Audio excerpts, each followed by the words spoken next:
swear tall.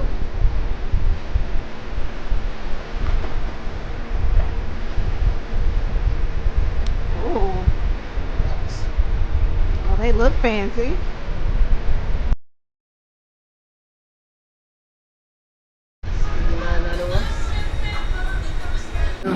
What you gonna do is, if you don't have a floor jack, you can use a jack like this that comes with your truck, and you're gonna find you a nice sturdy place underneath your truck. I'm gonna show you where I put mine at when I use this type of jack.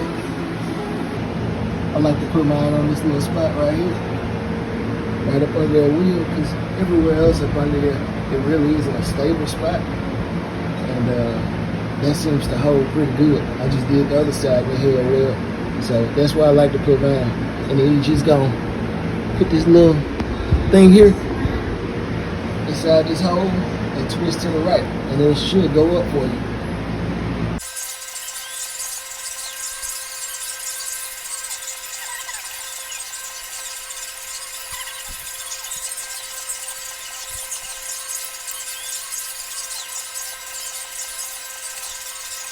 So you're gonna pop your little wheel cover out, and you're gonna knock these little plug nuts out.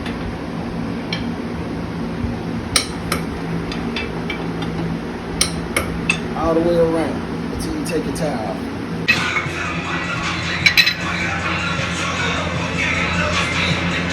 Huh, show the old one. Oh, that one was bone. Oh, wow. I tell you what, this is what I tell you. Shit gets stuck on that. Seems like nobody never vote.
So next, see these two screws? There's one here, and then there's one here.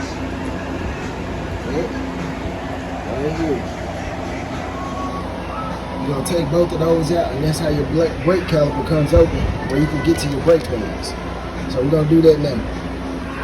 You put that screw, that wrench right here. Right here.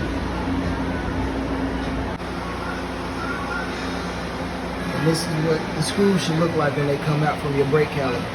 That's how you know you're about to take the caliper off, where it exposes your brake pads. One more, and then we're gonna take the brake caliper off. Alright, so she's got the top screw out the back side here.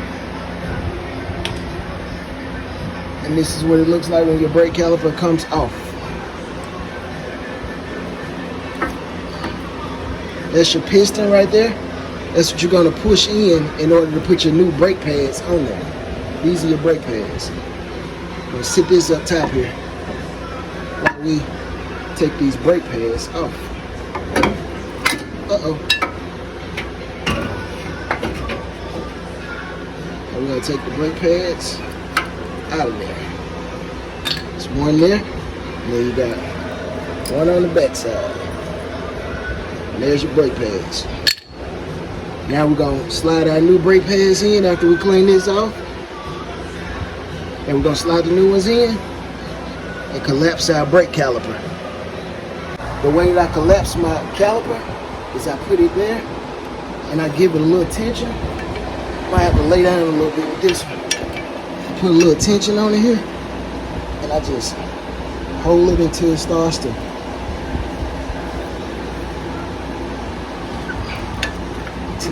collapse. And when you get your caliper fully pushed in, see how it is? Flush, it should fall right down on your brakes. Like such. And got a little thing there. It goes in, it slaps right on. Now you're ready to put your bolts back in and your screws. Next, you're gonna replace your brake fluid reservoir because that's where your brake caliper was able to collapse. And lastly, we're gonna get in the inside and pump our brake calipers.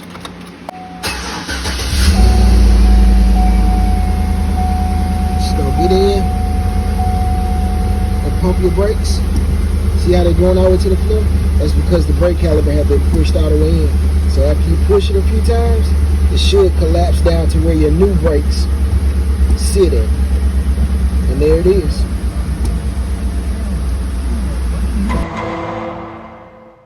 You successfully done you a brake job and saved yourself hundreds of dollars. You should be very proud of yourself, my friend. I know when I quoted this, they said they wanted to charge me $500 for the front. And I don't know how much for the back. I only quoted the front because I only thought I needed them in the front. But turns out when I did my front, it was actually my brake one, my back ones that had to be done. So I spent $59 for each front or rear of my truck. So I spent about $120. They wanted to quote me about $500 for each. So I saved myself around $900. And I'll take a $900 savings for a few dirty hands. Peace.